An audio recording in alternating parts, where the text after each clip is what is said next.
कुंडलंग बड़ाई को आर रिला सेरेन को दोकु चला इदी उचुआ। पहिल पाठ ओमोस नबिया पुथी खना सनाम दाड़ियान प्रभु दो नोआई मेनेदा उनकू रे दो हाय हाय ओकोय सियोन रे निचित को गिरोबास अकान आर उनकू रे ओकोय समारिया रिया बुरु कुरे रुखिया को ऐकव कान उनकू रे दो हाय हाय ओकोय हत्ती सुंडा रिया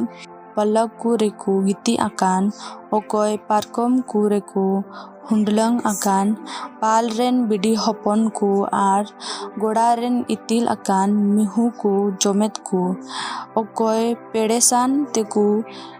रिलायत आर दाउत लेका बजना ओरोंगा कुकु बेनाव जोंग दाक रसा ते पेरे वटी को नुई सरोस सुनुम को ओजो जोंग मेनखान जोसेपा हारकेत दो थोड़ा हो बकु मोनिया कान उना इयते नुंकु दो पहिल चलाव न्योकु मुद्रे को चला इदिया नोंका लिका कुंडलंग बड़ाई कान को रिजरन दो चाबा तकुआ नोगी प्रभु कथा दो आमेम मुचुआकान हुकुम को दोहोय में प्रभुई सदरो हबीज दोसार पाठ तिमोथी ठेन भोरानी प्रेरित पौलुसा पहिल चिठी खुना आम दो ईश्वरन हर कानते ओनाकु खन निर्जोंग में आर सनद धरम पतियव आर दुलड़ ते पेरेज अकानी जीवी हाताड़ी आर महिर बाड़े हुयुग में पतियव रिया बोगी लड़हई में आर जायजुग जीवन जितव दखल में ओने ओका लगितेम ओहो उचुआकान तीन रे आम दो आयमा गुहा को समांग रे बोगी आंगोचेम आंगोच केत नितो दो ईश्वर समांग रे ओकोय सनाम जीवन रेन झरना कने आर जिसु ख्रिस्ट समांग रे ओकोय पुंतुस पिलातुस समांग रे सरिया रियाने गुहाकेत इन दो नोआ लेग कमीन भाराम कना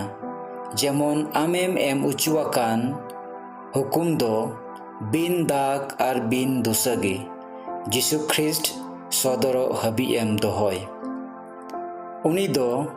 ओक्ते नप्रीत रे ईश्वर होतेते सदर उचुआ ओकोय भोरानी सनाम कोरेन इस्कार चला बनावी राजा कोरेन राजा आर प्रभु कोरेन प्रभु कने उनी इस्कार गी बिन गुजुई ओने उनिया ओड़ा दो बांगसोर दाड़िया मार्शल रे मिना ओने उनी दो ओकोय मानुआ हो बाकु नेलाकादी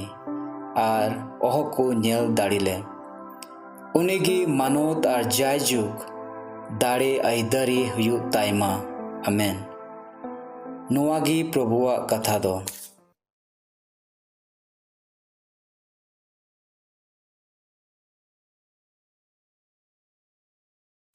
प्रभु आपे सावते ताहेन मा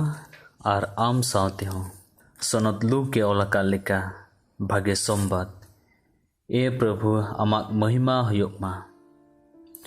मिद गेल तुरुई कली रिया मिद गेल आरे खन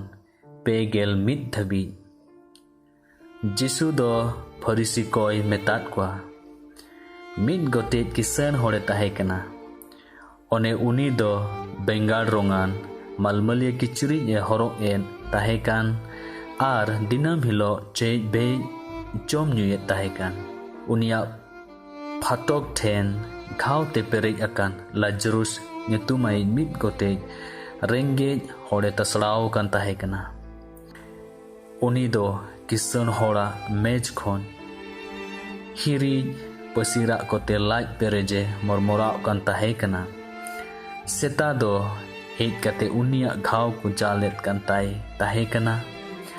ado rengge hore goj ena adut ko hotete abrahama hoboriye idi choina किसन हर होय गोज एना आरे तोपा अचोइना मोरन पुरी रे ससेतो कान ताहे कान रे बेंगेत रकाब कते संगीन रे अब्राहम नेल किदिया ar uniya hobore Lazarus e nyel nyam kidia. Khan hoho ati e men kida, "E baba Abraham, dayawin me ar Lazarus kol kai me, jemon ayak chot ketub dak re tudek te inya ala ngeriarti ente noa jolok kan senggel ren chat patau kana." Abraham e ruwar kida, "E hoponi, disoi me, am do jiwed em tahe kan re, bhage jinis kom nyam kida ar ona lika Lazarus do badij ak koge. Nitok nonde nuyak jiwi rade jok kan taya ar am dom ala jalak kana. Noa moto do bang, ale ar ape talare mitten marang khandrang doho kajak akana. Jemon nonde khon ape ten chala memen ko alo ku parom daria ar onden ko ho ale ten alo ku parom hiju." Kisan hore men kida, "E baba, ende khani nehoram kana, Lazarus do apunya orak te koleme, ente more boyha menak kutinya, jemon ongko cehau utukaku, noa saset thaire jahan lekate ongko aloku hiju." Abraham e men kida, "Musa ar nabi ku menak kutakwa, ongkuwa bade ko anjom ma." Menkhane men kida, "Banga baba Abraham, goj ku mut khon mit hor ongko thene sen len khan mon ko achur takwa." Adoi meta dia, "Musa ar nabi kwa baku anjom khan, goj ku khon jahaye beret sen len rehon baku patiau a." Noa gi Prabhuwa bhage sombad do, e Christ ama sarhaw huyuk ma.